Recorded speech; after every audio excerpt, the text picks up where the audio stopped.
แม่ครัวเขาไปทำอาหารกันอร่อยดีเอาไปซุปกับแป้งเอาไปทอดนะเขาว่าปลาหมึ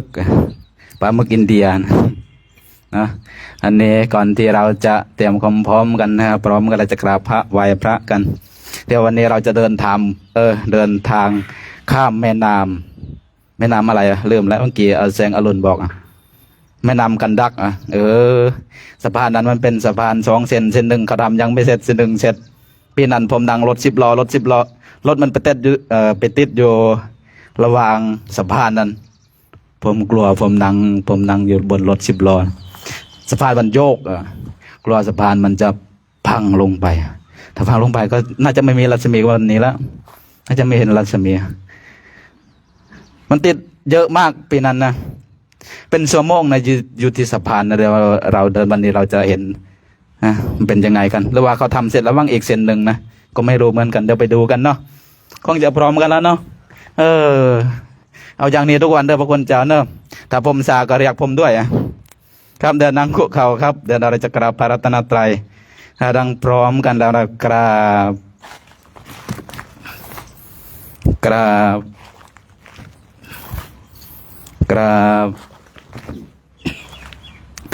ขอโอกาสคณะสงฆ์เป็นต้นเสียงนำธรรมวันก่อนออกเดินจาริกในวันนี้โยสุภะคะวะอะระหังสัมมาสัมพุทโธสวากขาโตเยนะภะคะวะตาธัมโมสุปฏิปันโนยัสสะภะคะวะโตสาวกสังโฆธัมมายังภะคะวันตังสะธัมมังสะสังฆังอิเมหิสการเรหิยะทาระหังอาโรปิเตหิอาภิปุสยามะสาธุโนพันเตภะคะวะสุจิระปรินิพุโตเปปัสสิมาสนตานุกรรมปะมานาสาอิเมสการเรทุขตะปนาการะเตปฏิคันหาตุอัมหากังเทียคารตังหิตายะสุขายะอะระหังสัมมาสัมพุทโธภะคะวาพุทธังภะคะวันตังอภิวาเทมิสวากขาโตภะคะวะตาธัมโมธัมมังนามัสสามิสุปฏิปันโนภะคะวะโตสาวกสังโฆสังฆังนะมามิหันธรรมยังพุทธัสสะภะคะวะโตปุปภาคณมการังกะโรมะเสนะโมตัสสะภะคะวะโตอะระหะโตสัมมาสัมพุทธัสสะนะโมตัสสะภะคะวะโตอะระหะโตสัมมาสัมพุทธัสสะนะโมตัสสะภะคะวะโตอะระหะโตสัมมาสัมพุทธัสสะหันธรรมยังพุทธานุสติธัมมานุสติสังฆานุสตินายังกะโรมะเสอิติปิโสภะคะวะอะระหังสัมมาสัมพุทโธเวสสาจารณะสัมปันโนสุขโตกวิทูอนุตตรปุริสธรรมสารทิสัทธาเทวมนุสานังพุทโธภะคะวะติสวากขาโตภะคะวะตาธัมสันทิติโกอากาลิโกเอหิปัสสิโกโอปานายิโกปัจจตังเวทิตัพเวียนโยเฮติสุปฏิปันโนภะคะวะโตสาวกสังโฆอุปันโนภะคะวะโตสาวกสังโฆญายปฏิขวะโตสาวกสังโฆสามีจิปฏิปันโนภะคะวะโตสาวกสังโฆยะทิทังตาริปุริสายุคานิอัตถปุริสปุคคลาเอสะภะคะวะโต สังโฆอาหุเนยโยปาหุเนยโยทาคิเนยอันสเลียการณิโยอนุตตรังปุญญเขตังกาสาเตียมหากรุณิโกนาโทหิตายาสาภปานินางปุเรตวาปารมีสาภาปะโตสัมทิมุตตมังเอเตนะสัจวาเสนาโหตุเตสยมังคลังสยันโตโพธิยามัวเลสากายานังนันทิวัตโนวังตวังวิสโยโหหิสยาสุสยมังคเลอปาราปาลังเกสีเสปทาวิปคาเรอภิเสเกสาปพุทธานังข้าปัตตัวปะมัวตติสุนัขตังสุมังคลังสุปาภาตังสุโหติตังสุขโนสุโมโหโตทังปรมจาริสุปทากินังกายกรรมังกัมมังปทาคินังปทาคินังมโนกัมมังทิเตปทาคินาปทาคินานิกาตวานลพันตเทปทาคิเนเมตตายาภิกขเวเจโตวิมุตติยาอาเสวิตายาภาวิยาบาหุเลียกตายายาเนียกตายาวัตถุกตายาอนุทิตายาปริจิตาสุสมารัตถายาเอกาทัสสานิสังสาปฏิกังคากตเมกาตาสสุขังสุปฏิสุขังปฏิภูสตินาปาปะกังสุปินังปัสสติมโนสานังปิโยโหติอมโนสานังปิโยโหติเทราคันตินาสะอาคิวาวิสังวาสัทธังวากรรมติตุวตังเจตังสมาธิยติมุขะโนเวียปัสสิทติอาสัมมุระโหกาลังกโรติอุตเรงอาปติเวสันพระมโลกุปะโคโหติเมตยาพิกขเวเจโตวิมุตติยาอาเสวิตายาภาวิตายาปะหุเลียยายาเนียกตายาวัตุกตายาอนุทิตายาปริจิตาสุสมารัตถายาอิเมเอกาทัสสานิสังสาปติกังคาติอิธรรมโวจะภะคะวาตมนาเตเปียคูภะคะวะโตปะ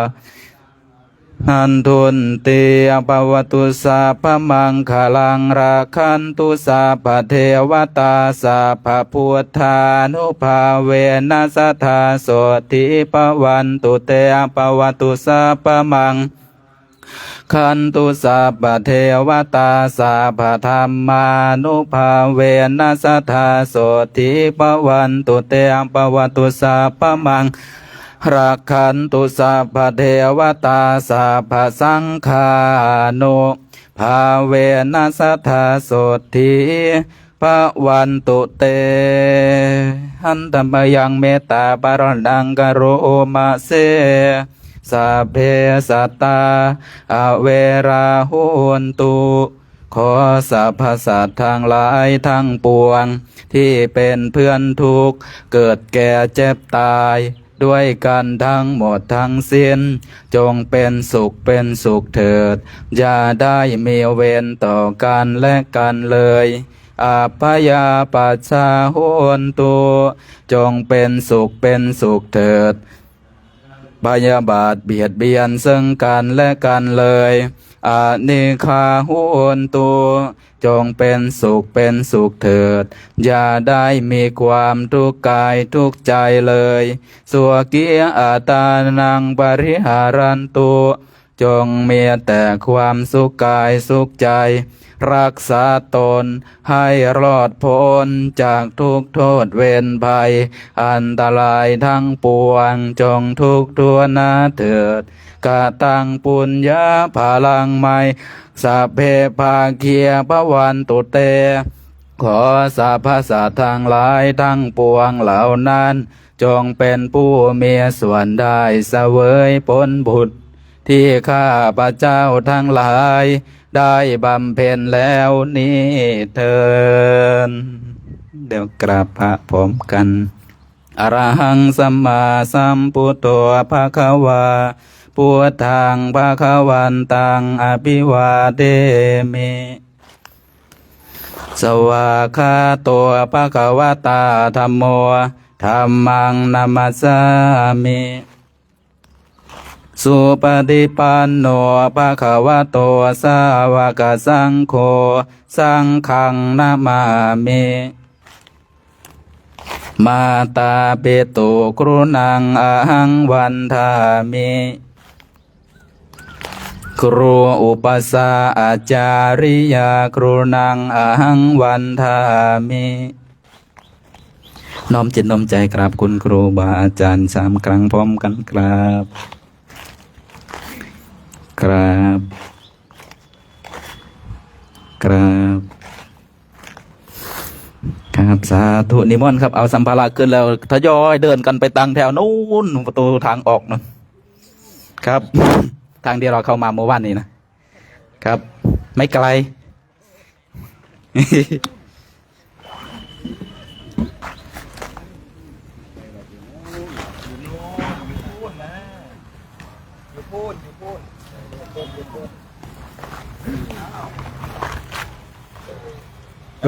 พูดได้เลยครับพูดได้เลยตามสบายครับพูดเลยนะให้พูดไปเรื่อยๆเลย เดี๋ยวผมจะเอาสัมภาระผมขึ้น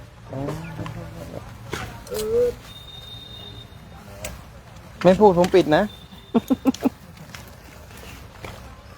ทางโน้นเอาลำโพงเล็กกว่าทางโน้นเอาลำโพงเล็กกว่า นี่แหละ ต้องไปก่อนที่ เนาะ กว่าคณะจะไปก็ไม่ใช่คณะไปได้ครึ่งทางผมก็ไปถึงแล้วแป๊บนึงก็ถึงแล้ว เดี๋ยวไปพูดก่อนก็ได้ ไปพูดกันสัมโม อาจารย์โชคไปแล้วอาจารย์โชค ไม่รู้นะ เอามงเชียงใหม่ เอาไม้นี้ไปเก็บให้เขาดีกว่ามั้ง เดี๋ยว ไม้ไร้สดทำไมเขาไม่มาเอา เดี๋ยวเขามาเอาอีกแล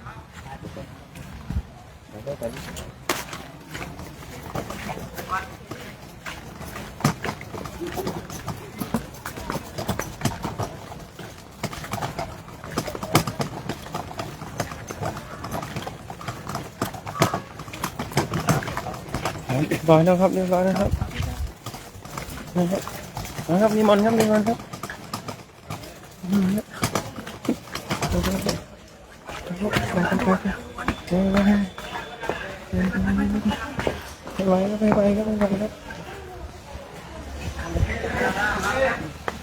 เอาตรงนี้เลย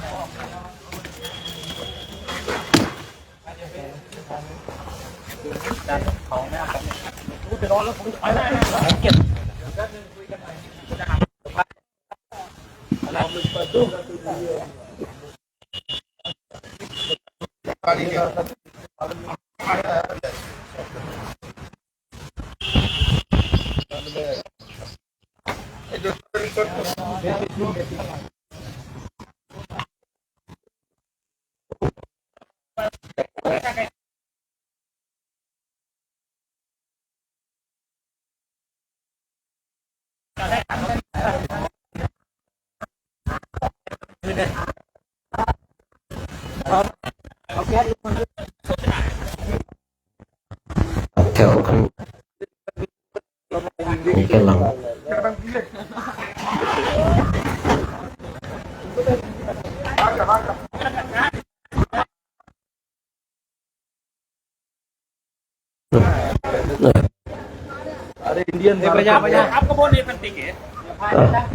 ตั้งแถวกันก็ได้อยู่ตรงนี้จะดูเร็วนะ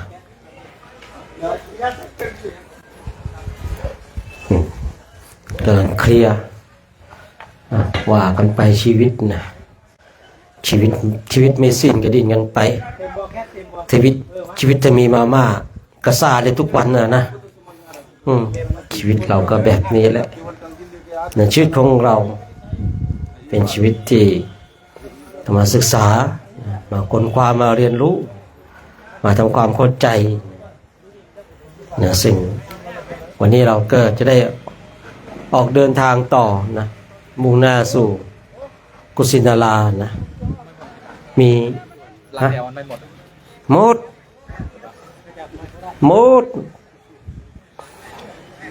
ปลากระป๋องเดียวมันต้องอยู่ตั้ง4-5 ตัวได้เลยนะแล้วผมตามใครคนนั้นมาก็ไหวนะเราก็ตั้งแถวกันดูกันนะแล้ววันนี้ก็มุ่งหน้าสู่กุสินารานะครับกุสินาราของเราโน่ละอีกหลายวันนะครับผมกว่าจะถึงแล้วก็กว่าจะถึงก็อีกหลายวันอยู่สังเวชที่2เนี่ยใกล้เข้ามาแล้วนะสังเวชที่2คือ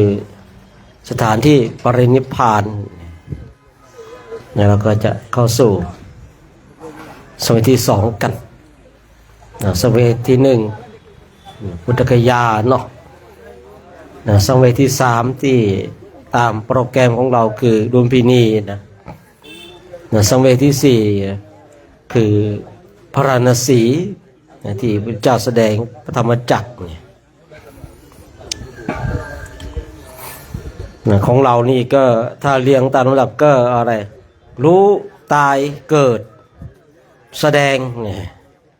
ของเราเนาะทีนี้ของเราก็ว่ากันไปนะ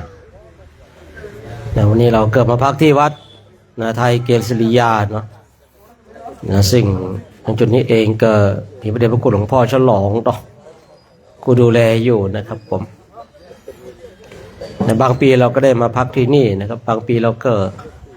พักตามสถานที่ต่างๆไม่แน่นอนนะสำหรับการพักของเรา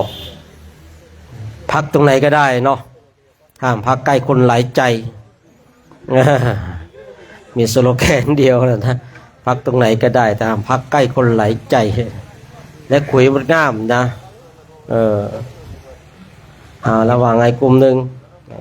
ว่าไงกลุ่มหนึ่งหัวหน้าเข้าห้องเลขาเข้าห้องน้ำจะแล้วนะกลุ่ม2กลุ่ม2มันมีน้อยใช่ปะต้มน้ำนะ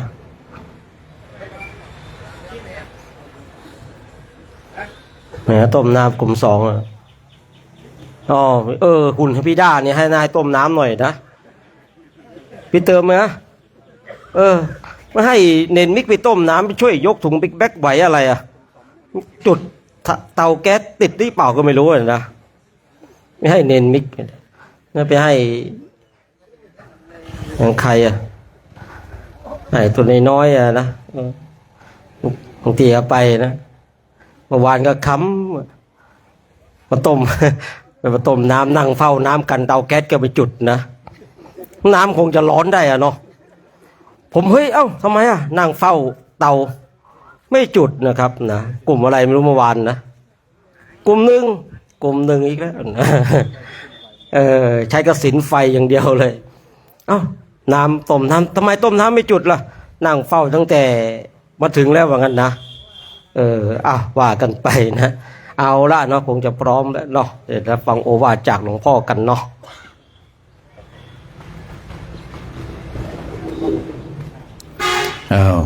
สวัสดีตอนเช้าสายนะวันนี้เราก็จะได้ออกจาริกเดินกันต่อทุกวันเพื่อที่ความสุขความเจริญความร่มเย็นของเราการเดินนี่มันก็ใครๆเขาก็เดินได้แต่เดินได้เดินดีเดินเป็นเดินมีความสุขนี่มันเป็นอีกกรณีหนึ่งเนาะเดินแล้วให้มีความสุขคนบางคนเดินไปแล้วนะเดินไปแล้วมีความทุกข์นะคุณเคยเห็นคนเดินแล้วมีความทุกข์เห็นไหมเดินก้มหน้าก้มตากลับไปกลับมาเครียดกับเรื่องว่ายังไงบางคนอย่างเช่นว่าคนที่เขาเป็นเจ้าเป็นลูกหนี้เขาจะมาทวงหนี้อย่างเงี้ยหรือเจ้าหนี้จะไปทวงหนี้เขา โอ้ยไปทวงก็เป็นทุกข์คนเป็นลูกหนี้ก็เป็นทุกข์เดินกันกลับไปกลับมานี่ก็เรียกว่าด้วยความเครียดเดินเหมือนกัน แต่เราเดินกันเนี่ยเดินกันเป็นกลุ่มทำไมเราต้องเดินกันเป็นกลุ่มเป็นคณะเดินแล้วทำไมเราต้องดูแลกันใครจะปวดหนักปวดเบาใครจะ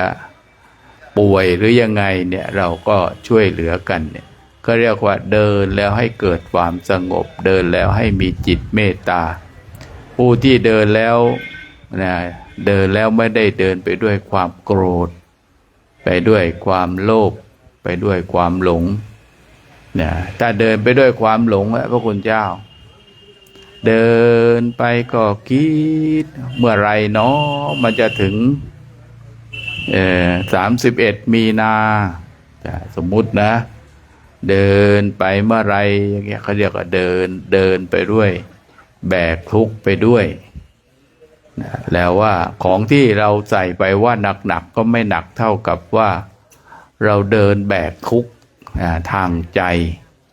แต่เรามาเดินเนี่ยเพื่อให้ทุกข์ทางใจมันลดมันเบามันสบายแล้วมีโอกาสเราเดินไปเดินที่ในบ้านของเราเมืองของเราเป็นกลุ่มเล็กๆองค์เดียวบ้าง2-3บ้างแล้วแต่อัธยาศัยที่พระคุณเจ้าจะไปกันฝึกกันต่อและการฝึกปฏิบัติของเราไม่ได้ฝึกเป็นวันแต่เราฝึกเป็นเดือนถ้าพระคุณเจ้าใส่ใจสิ่งที่พระคุณเจ้าจะได้มากน้อยมากจะได้น้อยได้มากก็อยู่ที่พระคุณเจ้าเองเนาะ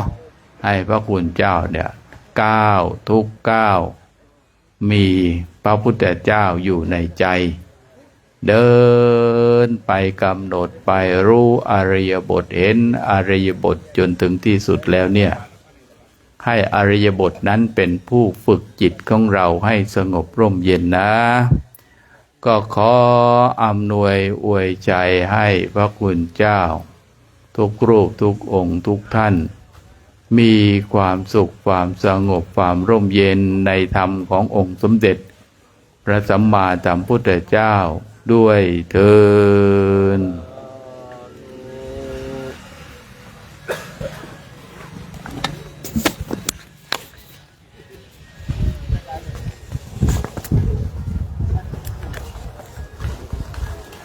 นิมนต์ครับ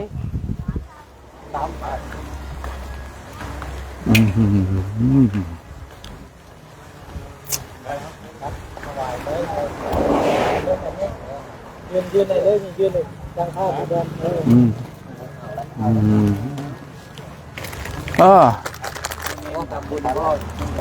พ่อนะโอ้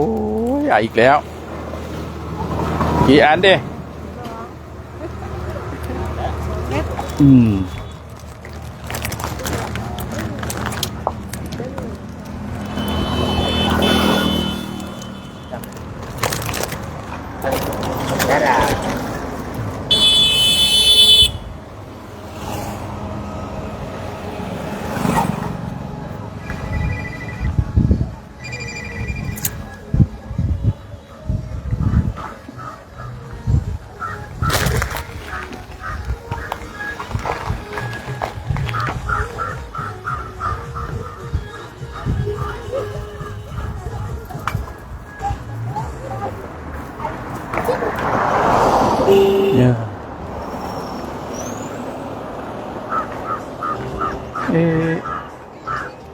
เนาะโอ้โห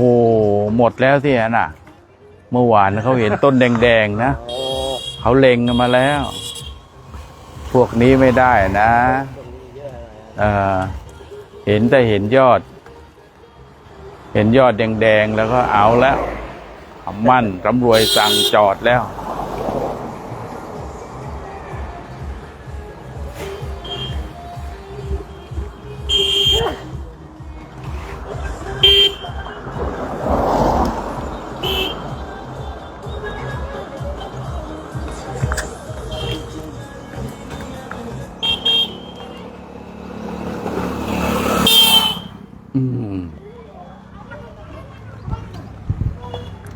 ประสบการณ์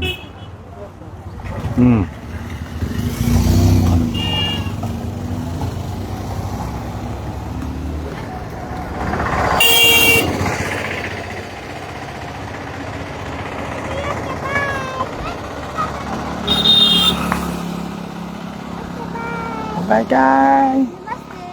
สวัสดีครับสวัสดีครับ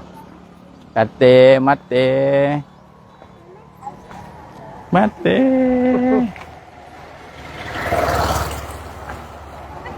ไปเลยโค้งมันมองไม่เห็น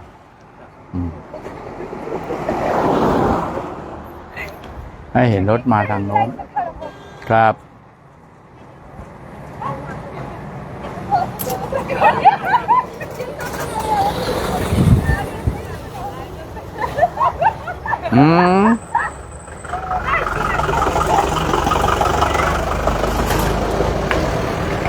ได้ข้ามฝั่ง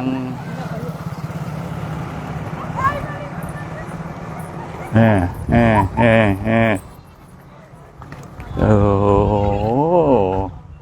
เด็กๆมันดีอกดีใจกัน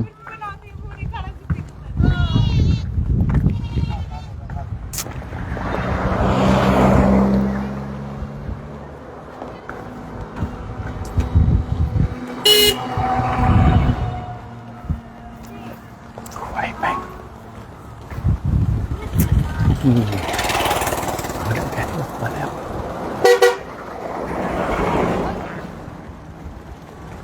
จอดกันของเด็กๆนี่มาแล้ว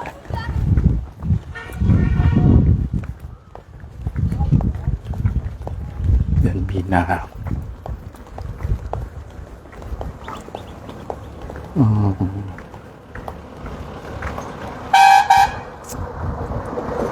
มีเวลาโอ้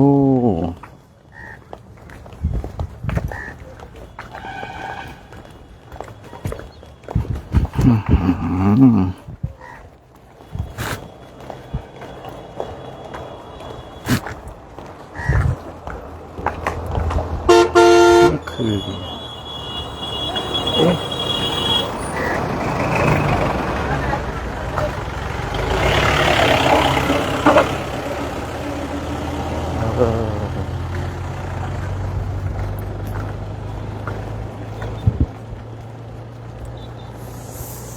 จากเกษริยาก็สู่ลุมพินีขออภัยจากเกษริยา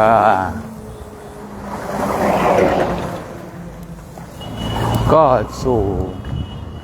กุสินาราเมืองที่พระบรมศาสดาทิ้งธาตุวางขันธ์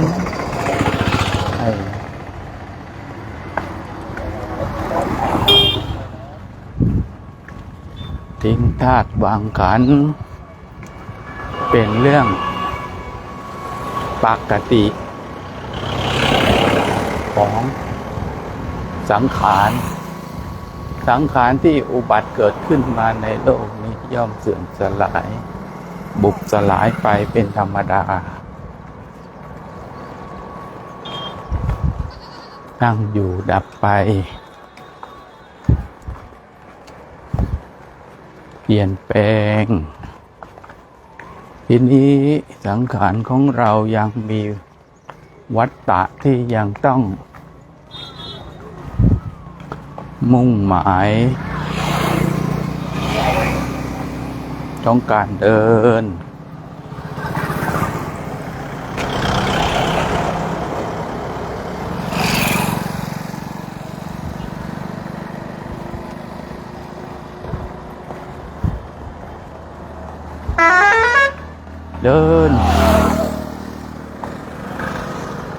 ไปสู่ทุกที่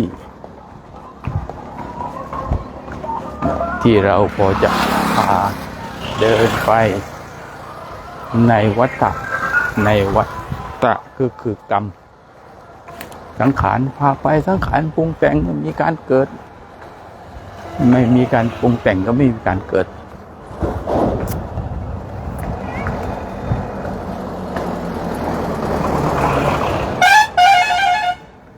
ยังสังขารบุญ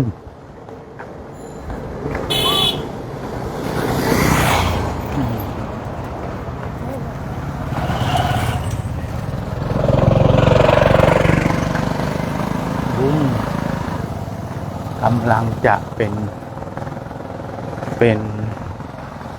ทำให้เราปรุงแต่ง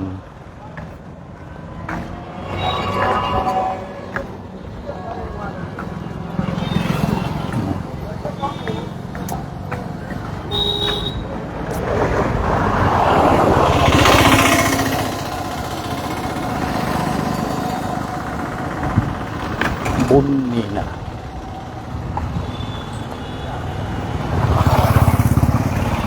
บุญป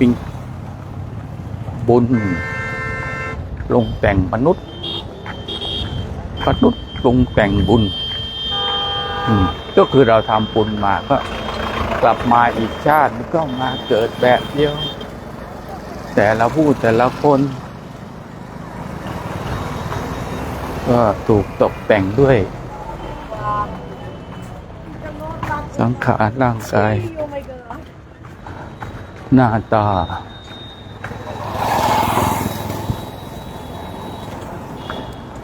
เฮ้ย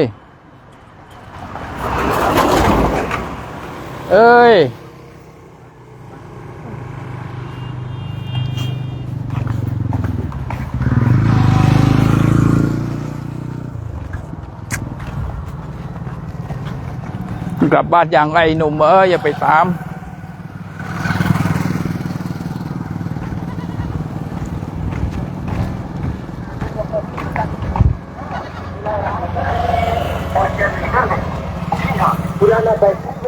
เฮ้ยฮะ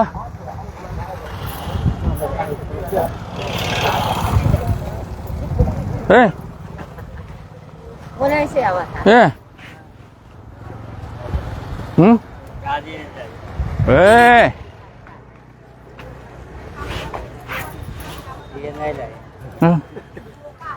ภาษาใบ้กันนะโอเค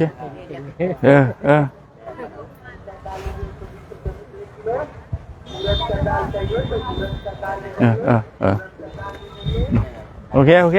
เห็นไหมจ้าน่ะมันกระยักแล้ว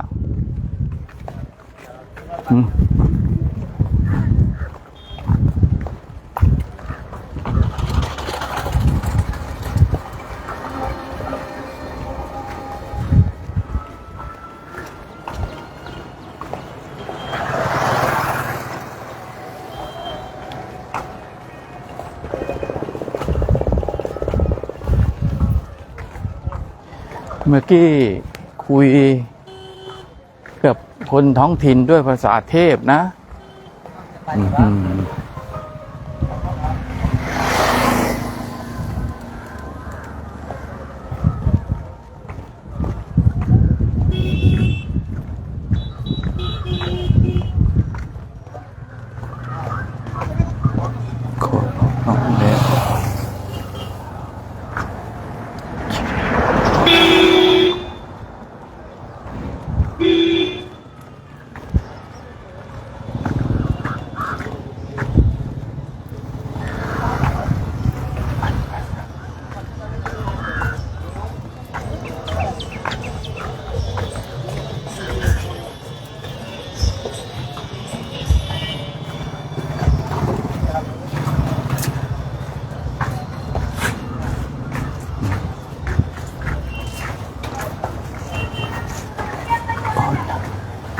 ผมไม่ทำตรงอย่างไรไหมตรงไปซื่อไป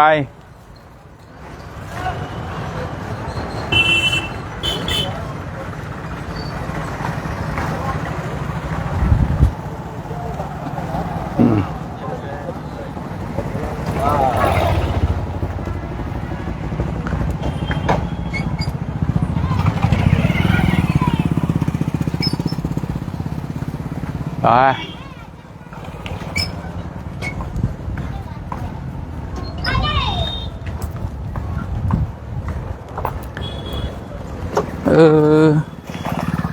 ญาติโยมทำความเข้าใจอีกอย่างหนึ่ง เดินในอินเดียนี่ก็จะบีบแกก้องแกงก้องแกงไปรถเครื่องก็บีบแกตามล้อก็บีบแกจักรยานก็ส่งสัญญาณให้เราได้รู้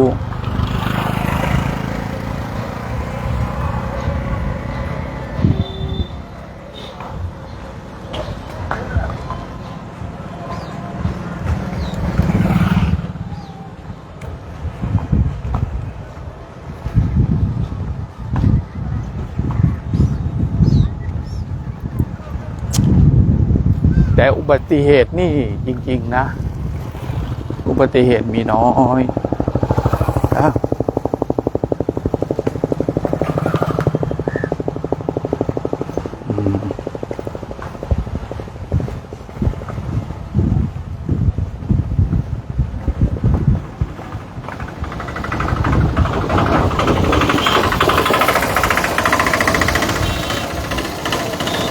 เขาก็หลบไปหลีกไปคือเขาบีบแกให้เราระวังว่ารถข้างหลังมาแล้วก็เดินไป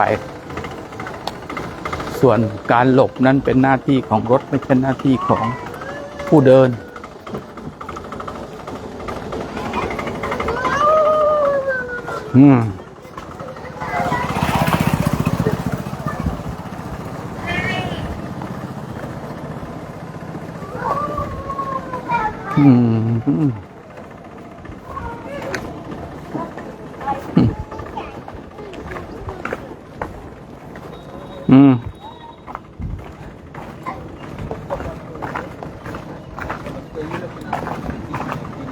अभी लोग अपना बेटा के नाम पर खरीद कर जाए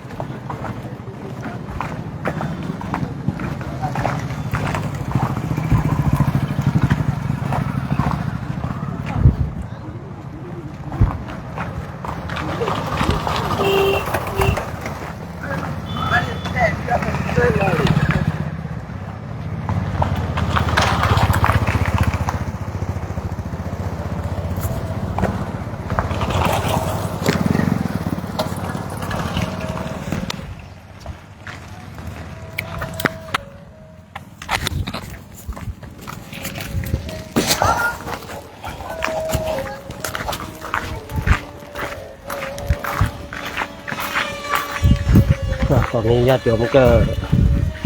ไปตามมาส่งพระอีกวันหนึ่งตอนนี้คณะพระสงฆ์ออกจากวัดไทยเกษริยานะ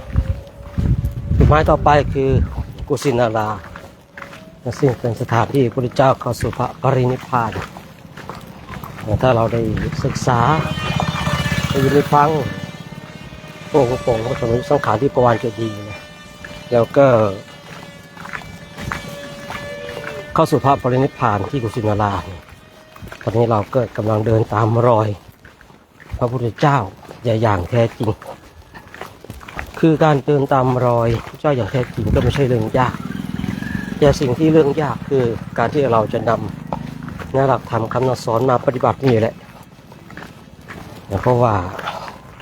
การเดินตามรอยพระพุทธเจ้า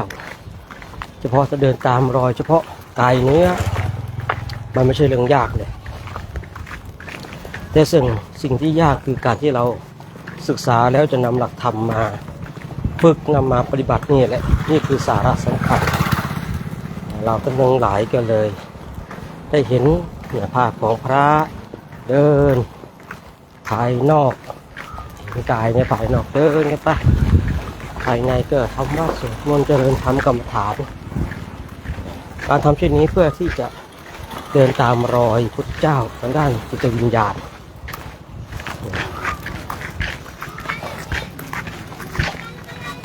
และเราจึงจำเป็นต้องมาภาคเพียรภาวนากัน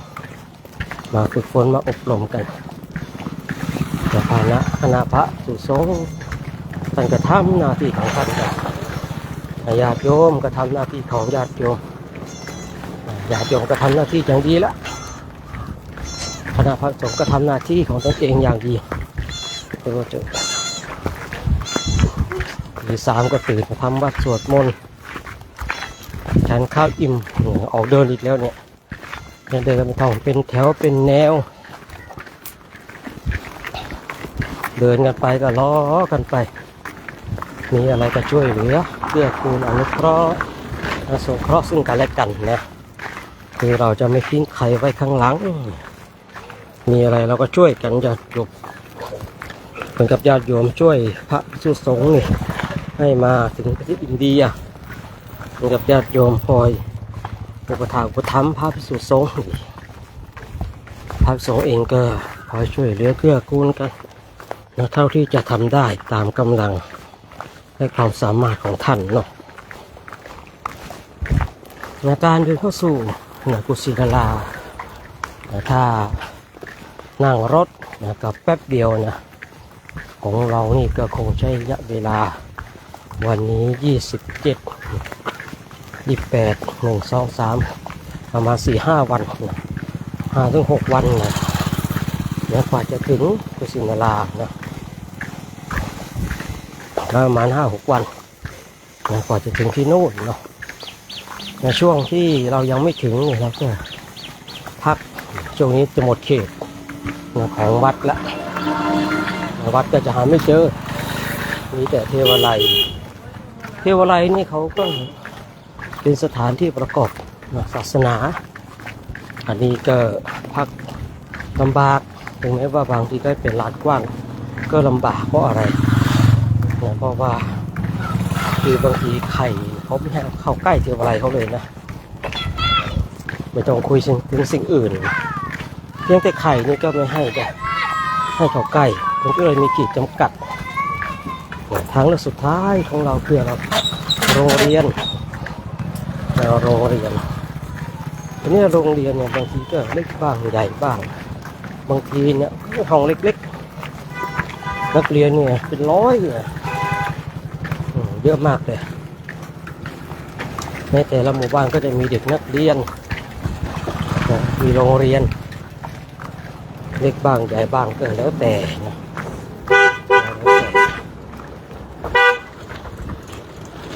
ในการที่เราได้พักโรงเรียนก็ถือว่า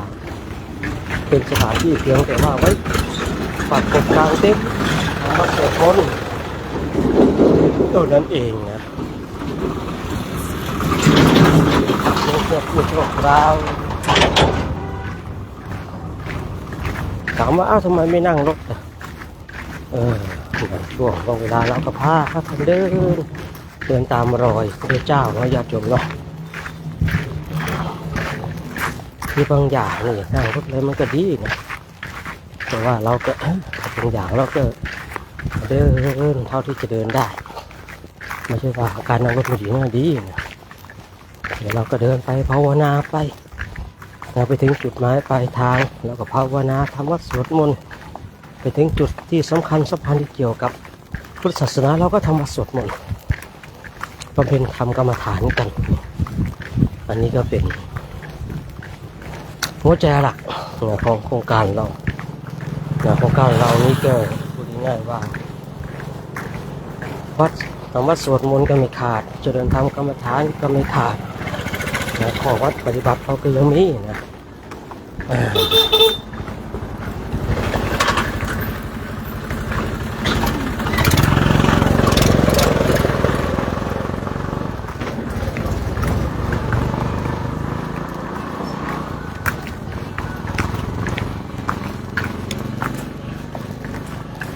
ญาติโยมก็เลยโชคดีที่เห็นภาพซื่อทรงกันเนาะ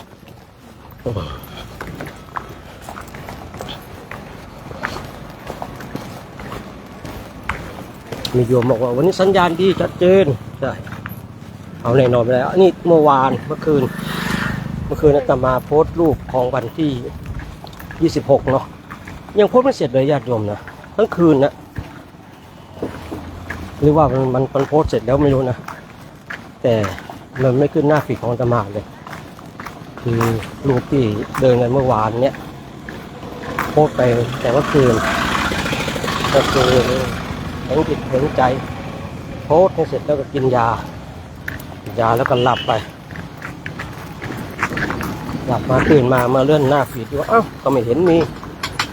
แสดงว่ายังโพสต์ไม่เสร็จนะเดี๋ยวเลยรูปของเมื่อวานเนี่ยอาตมายังไม่เห็นมันขึ้นหน้าฟีดของอาตมานะมันก็เอาแน่นอนไม่ได้สัญญาณอินเทอร์เน็ตที่ประเทศอินเดียบางวันก็ดีบางวันก็ไม่ดีต้องทำใจเนาะทำใจต้องทำใจไม่ทำใจก็ไม่รู้จะทำอะไรแล้วตัวนี้นะแต่ก็ต้องทำใจของเราเองต้องไปทำใจของบุคคลอื่น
เอาละเนาะวันนี้ญาติโยมก็ตามส่งภาพกันญาติโยมก็ตามอนุโมทนาบุญกันยังไงก็อยู่ข้างหลังเนาะเป็นยังไงกันเนาะพากันไปสัมภาษณ์ไปพูดไปคุยเป็นยังไงกันบ้างมาเดินทุกคนเดียวนะตอนเย็นตอนบ่ายๆก็มารับเด้อ ช่วงเช้านี่จะมาส่งตอนเย็นก็มารับอ้าวโชคดีมีใจทุกคนทุกท่านเด้อ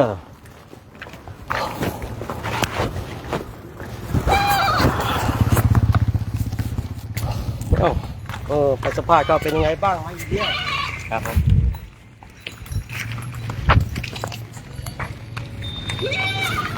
โอ้ยอยู่ควันเนาะ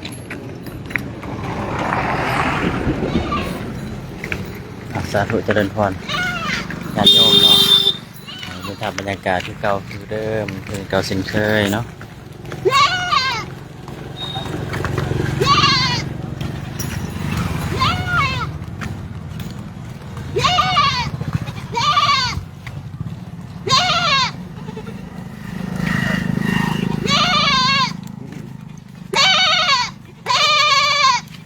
ไปหลับ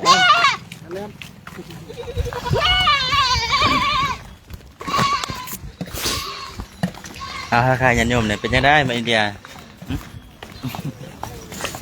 เจริญพรญาติโยมนะครับก็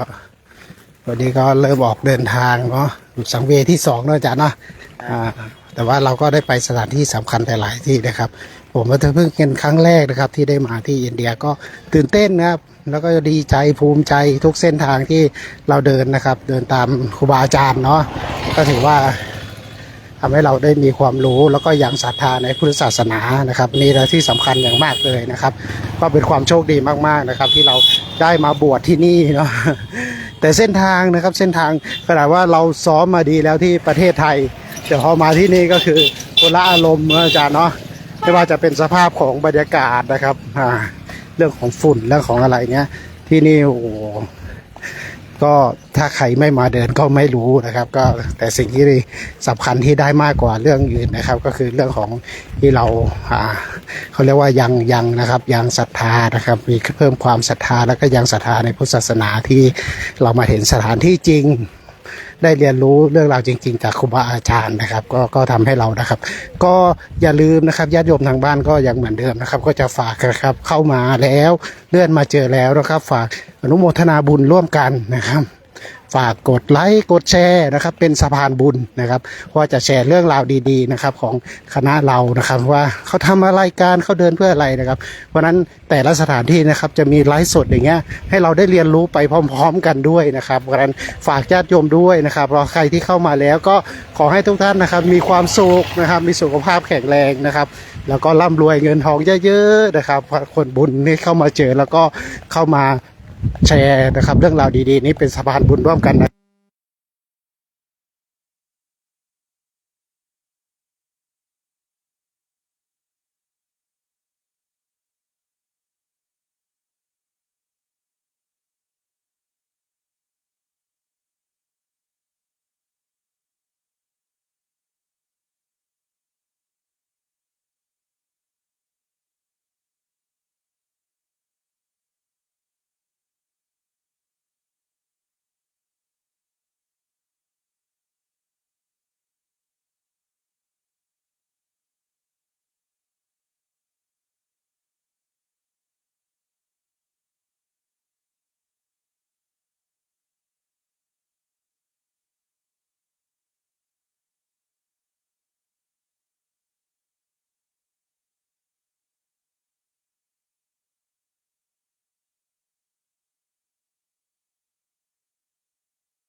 เขากุศินาราแล้วในมื้อนี้บ่แม่นมื้อนี้เนาะอีก2-3วันเนาะก็เป็นบอนที่เพิ่นเสด็จรับพันปรินิพพานเป็นสังเวชที่2ที่เฮาจะรีมาก็เพื่อจะทำให้ธรรมะทางเวทเกิดขึ้นเนาะอะไรนะเราทั้งหลายเนาะ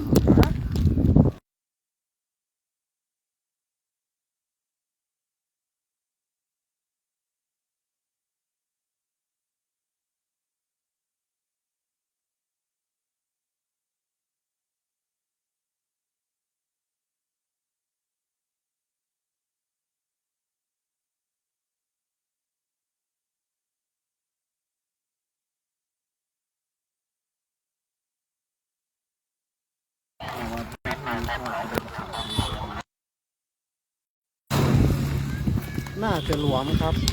เดี๋ยวแป๊บนึงแปลงครับจะล้นฟ้าเป็นยังเสียหายแป๊บนึงได้จะบอกไหม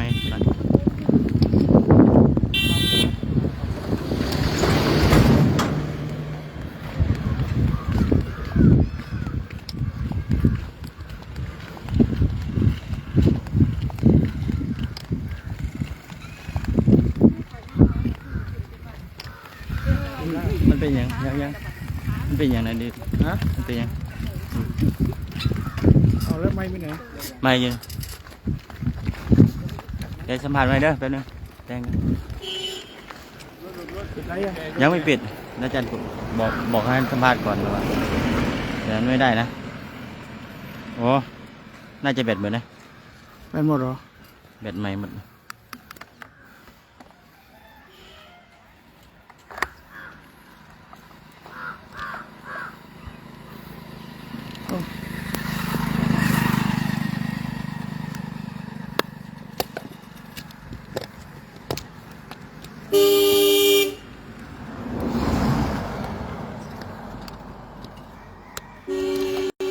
เราได้แล้วคุณไปส่งหน่อยเอาเนี่ยนี่หรอ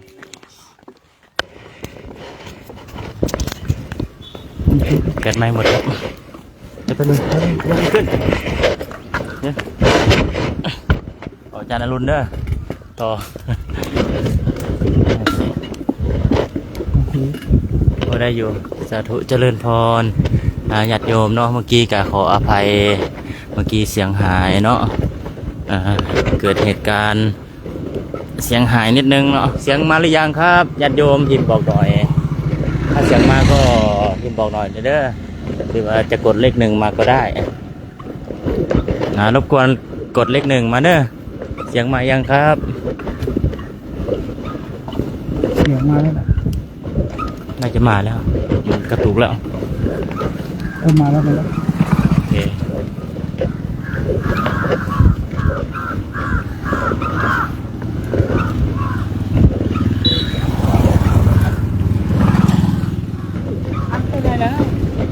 อีกกันพักถ่ายบ้างก็ได้ เดี๋ยวแมมโมรี่จะเต็มก่อนเนาะเอาตัวนี้แหละสาธุขอบคุณครับเอานี่มวนต่อเริ่มใหม่แล้วจะลุ้นใช่จะดวงเรื่องเสียงใหม่เริ่มใหม่ไหมเริ่มบอลใหม่เลยกินไปกินนะเจริญพรเนาะจนอันยมที่ชมทางไลฟ์สดในมื้อนี้เนาะก็เป็นพวกก็มื้อนี้เขาก็เป็นอีกมื้อหนึ่งเนาะที่เขาได้เดินจาริกในทำในอินเดียเนาะก็มื้อนี้เขาก็เดินทางอยู่จะเข้าเมืองจะเข้าทางแค่นโกศลแล้วนะเพราะว่าเขากลายมาเนี่ยเป็นแค่นของวัดศรีเนาะเจ้าวัดศรีเขาก็ข้ามมาโกศลก็เดินทางเข้ากุสินาราเนาะอีก2-3 มื้อกับฮอดกุสินาราเด้อก็ถึงตามพระศาสดา จะเช่นเคยก็เดินเพื่อให้ได้นึกถึงสมัยครั้งพุทธกาลเนาะครั้งพระภูมิพระภาคเป็นก็ใช้เส้นทางนี้ที่จะดิกนะที่พักเมื่อวานนี้ก็เป็นเกียรติยานะสถานที่ที่เชื่อกันว่าพระเจ้าฤทธิ์วีเนาะที่มาโห่ข่าวว่าพระภูมิพระภาคว่าอีก3 เดือนข้างหน้าจะพระภูมิพระภาคจะได้รับขันปรินิพพานแล้วอยู่ที่เมืองเกณลาเพราะเขาก็เดินมาส่งพระภูมิพระภาคมาฮอดเกียรติยานี่ก็ขอสิ่งที่เป็นระลึกเพราะว่าเขาคิดว่าพระภูมิพระภาคนี่จะบ่กลับมาเลยเขาก็ขอบาทพระพุทธเจ้าก็ยืนบาทให้นะครับเขาก็สร้างอนุสรณ์ให้จริงๆคือนี่เขาก็เดินทางเข้าสู่กุศินาราบอนสถานที่ที่พระภูมิพระภาคจะเสด็จรับขันปรินิพพานก็อีกประมาณ2-3 วันนะนี่ก็ให้ได้รู้ว่าที่เขตนี้เป็นสถานที่ใดให้ญาติโยมได้ระลึกถึงว่าโอ้เขาเนี่ยเขาจะเคยเห็นเคยให้ระลึกถึงคุณของพระภูมิพระภาคเนาะให้เอาย้ำเตือนน้อมมาใช้จนน้อมว่าแม้แต่พระภูมิพระภาคเนาะผู้เป็นบุรุษเอกนะของโลกยังบนีคนความแก่ความเจ็บความตายได้นะครับก็มาเดินเพื่อให้เกิดการมาทางเวทนะจะมาทางเวทให้เกิดเพื่อมาน้อมใช้ตัวเองว่าโอ้ทางขันทางลายนี่บ่เที่ยงทางขันทางลายนี่เป็นทุกข์ทางขันทางลายนี่เป็นอนัตตาคือบ่แม่นตัวตนของเขานะเพื่อบ่ให้เฮาประมาทนะพระภูมิพระภาคเพิ่นแสดงให้เฮาเห็นแล้วเนาะเพิ่นเอาตัวเพิ่นเองให้เฮาเห็นเฮาก็อย่าได้ประมาทนะทำกุศลให้ถึงพร้อมชำระจิตของตนให้สะอาดนะเพื่อให้จะให้พ้นจากทุกข์แล้วนี่ก็เป็นการคำทักทายแก่ญาติโยมนะเพื่อเตือนให้เฮาทั้งหลายนี้อย่าได้ประมาทกันพากันปฏิบัติจนให้เกิดพ้นออกจากทุกข์เนาะ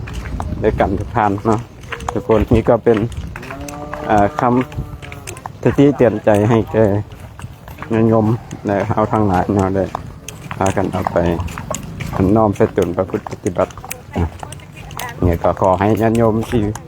ฝักใฝ่ในธรรมก็ให้ขอเจริญให้ทำตามที่พระภูมิพระเจ้าดำริเขาก็จะให้ตนพ้นออกจากทุกข์นะในการทุกท่านทุกคนเถิด อันนี้ตัวนี้ก็อะไร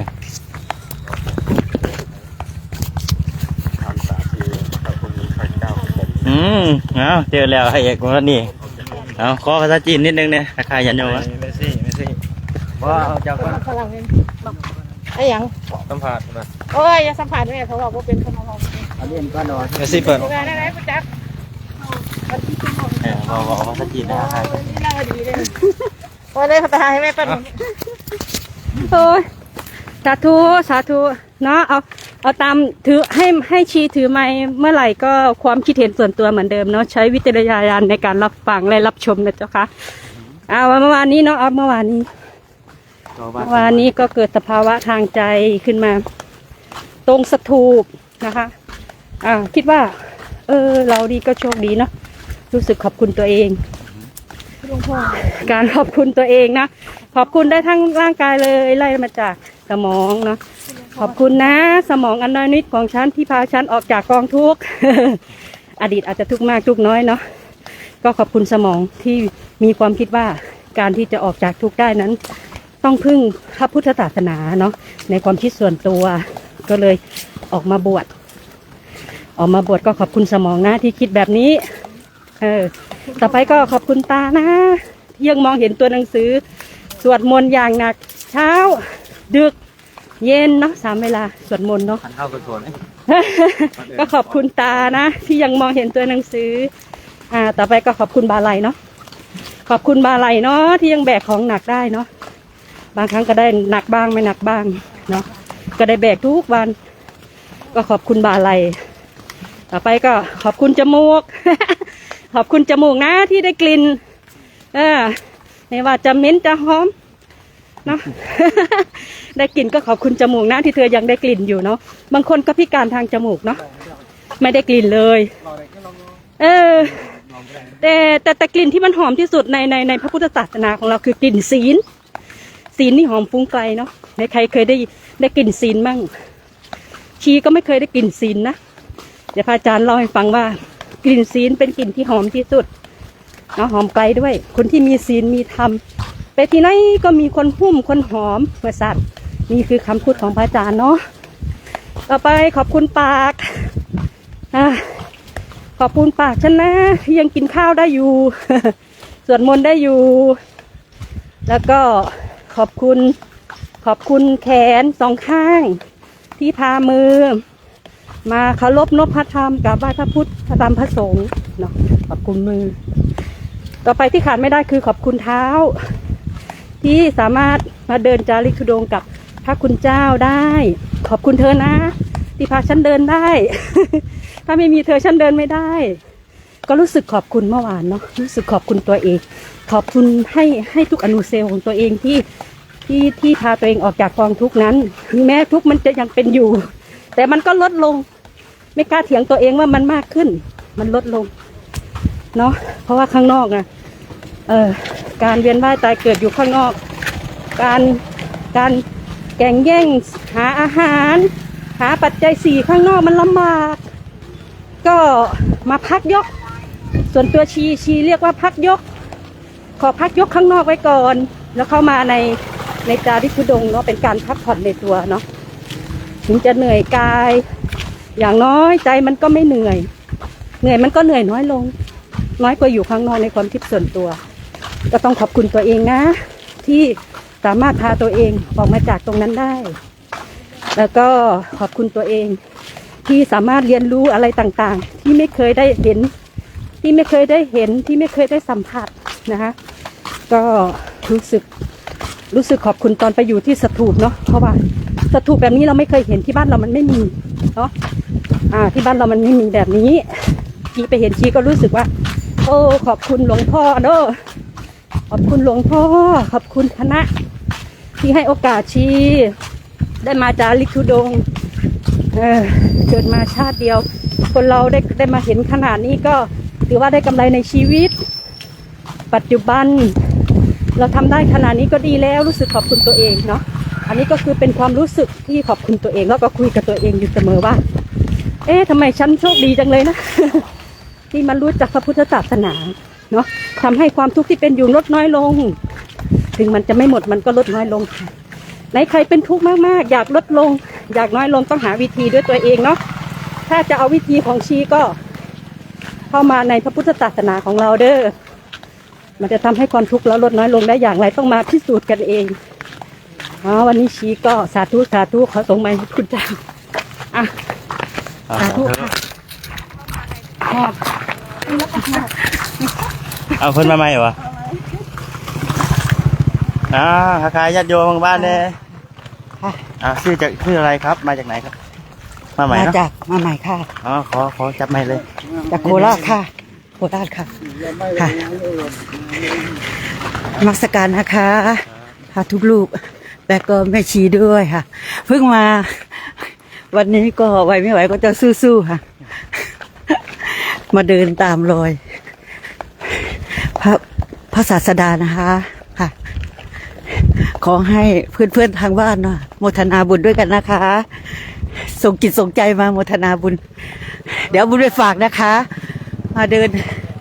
1 เดือนโคราชค่ะมาใหม่เนาะค่ะมาใหม่ค่ะเพิ่งมาเมื่อวานนี้ค่ะสิ่งใหม่แล้วมาได้มาดีใจค่ะ ตั้งใจจะมาหลายปีแล้ว แต่เพิ่งได้มานี่แหละฮะ เดียวนะวันนี้ ค่ะคนเดียวค่ะ กะว่าจะจบโครงการเลยไหม ค่ะกะว่าคงจบโครงการแล้วค่ะ สู้ๆเด้อ ค่ะแค่นี้ก่อนนะเจ้าค่ะ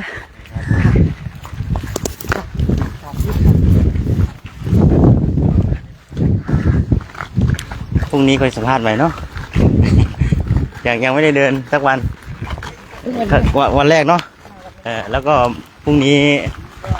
แล้วก็เล่าให้ญาติโยมของบ้านฟังได้เด้อพรุ่งนี้เนาะ เป็นยังไงนี่ยังไม่ได้หามันอะไรเลยเอ้า สัมภาษณ์บอกว่าเป็นไม่ต้องสัมภาษณ์หรอก น้ำตาบ่แตก ดี เนาะ แล้วดีทุกอย่างเลย ทุกอย่างเนาะ ดีทุกอย่าง สาธุ เดินเรื่อง999มีพระเจ้าอยู่ในใจ เดินจาริก ม่วนตลอด มาม่วนตลอด กับแก็บมาบ่มื้อนี้ มีมาตลอด สาธุ สาธุ พระคุณเจ้ากันเด้อ สาธุสาคนหนึ่งแน่ให้กำลังใจชีแน่ใครมีคำถามไม่ยังฝากคำถามไว้มืออื่นก็จะมาตอบเอาจักหน่อยนี่โอ้เป็น เมื่อยวะ โฆษณาสาธุบุญเด้อสาธุโครงการหลวงพ่อที่หลวงพ่อนำแนะนำสิ่งดีๆให้ญาติโยมครูบาอาจารย์ในมาเดินตาม100 บาทพระศาสดาถ้าพวกนี้โครงการนี้คงจะบ่ได้มีโอกาสมากราบมาไหว้สถานที่ต่างๆกองพระพุทธเจ้าของเฮาเนาะแต่ผู้ใดยังมากก็นิมนต์เรียนเชิญเด้อมาฟรีทุกอย่างถ้ามีโอกาสสาธุ สาธุ ถ้าพวกนี้โครงการนี้คงจะบ่ได้มีโอกาสมากราบมาไหว้สถานที่ต่างๆกองพระพุทธเจ้า เริ่มซาแล้ว ผู้ใดยังมากก็นิมนต์เรียนเชิญเด้อ ภาษาจีนญาติโยมฟังอยู่เด้อ ยังไม่มาทันเลยแต่ถือมันซื้อโทรศัพท์ โอ้ยยัดเยียน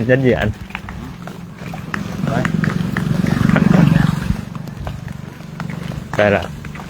เจริญพรเจริญธรรมสุขีเจริญใจใส่นำสัทธาตนญาติโยมผู้ที่ไฟในบุญไฟในกุศลทุกคนทุกท่าน ที่เขามารับชมรับฟังทางไลฟ์สด เฟสอันไหนก็สุขใจที่ได้ทำ FC เฟสบัตรหูทุกคนเด้อเสาร์วันนี้จักโมงมาเนี่ย ตอนนี้11 โมง 11 โมงแล้วเนาะเป็นเที่ยงแล้วได้เนี่ยคณะจะริกคำปีที่12สู่ชนพ้นทุกข์มีสุขภายหลังแล้ววะนี่ละการเดินเลยแต่เห็นหลายหูหลายอย่างคือพระเดชพระคุณหลวงพ่อพระครูธีรธรรมปราโมชหรือว่าหลวงพ่อสำเริงธรรมชิโรท่าน พระครูมักจะบอกอยู่เป็นประจำว่าการที่เข้ามาเริญนี่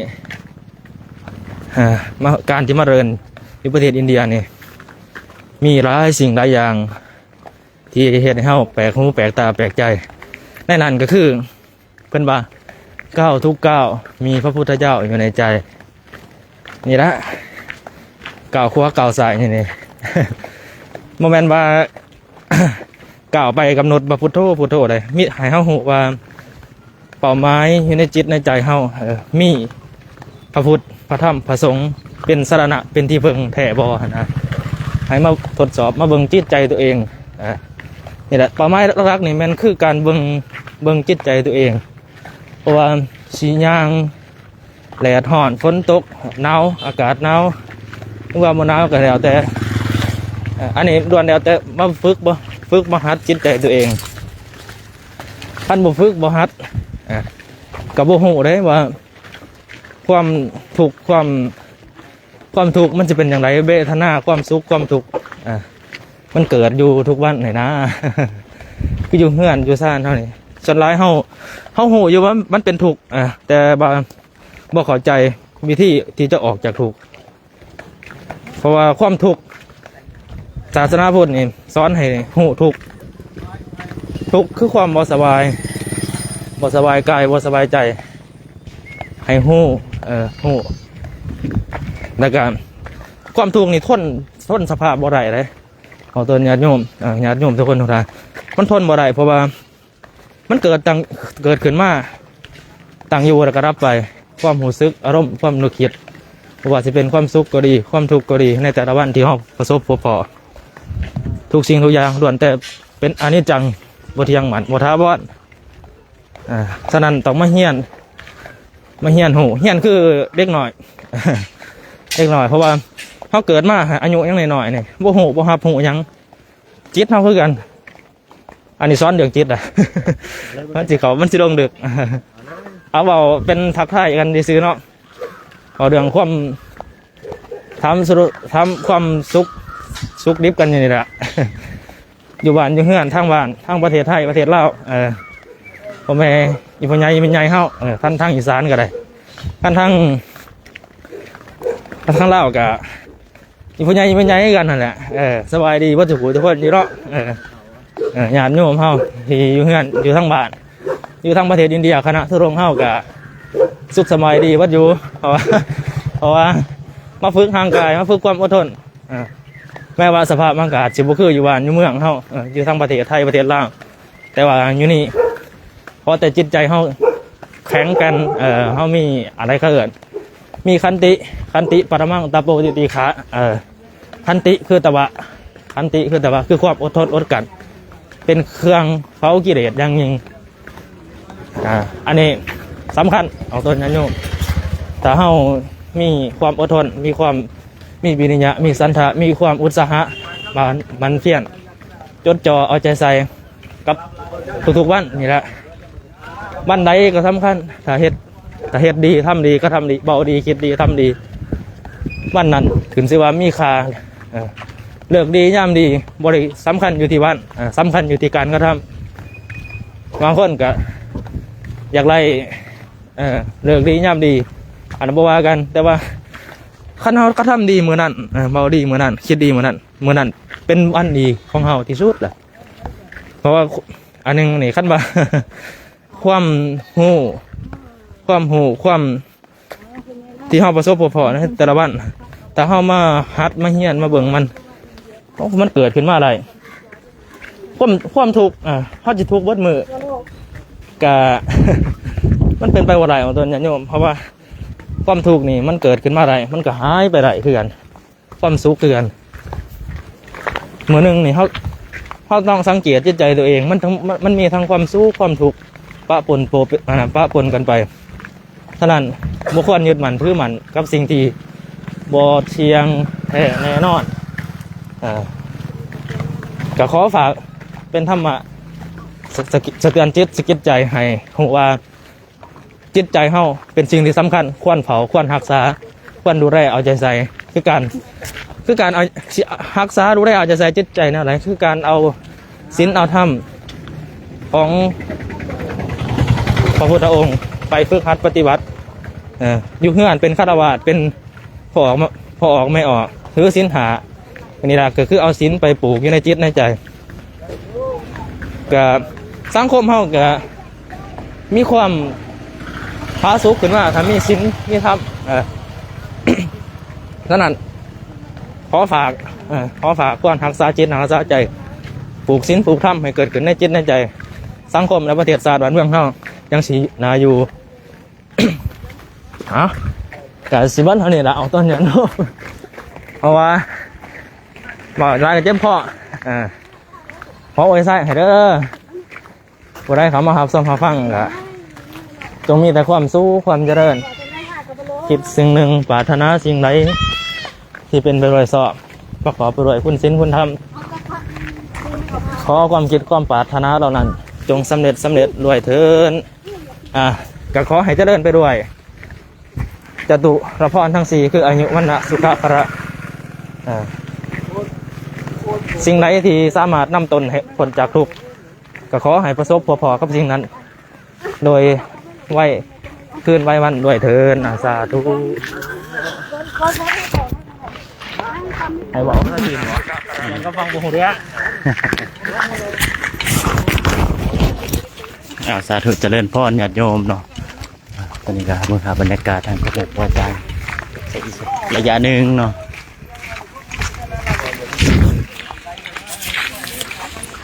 ปิดนะปิดเลยก็ได้ สัมภาษณ์ยังตัดขึ้นเลยครับ ตะเพลงเหรอเอาตะเพลงนิดนึง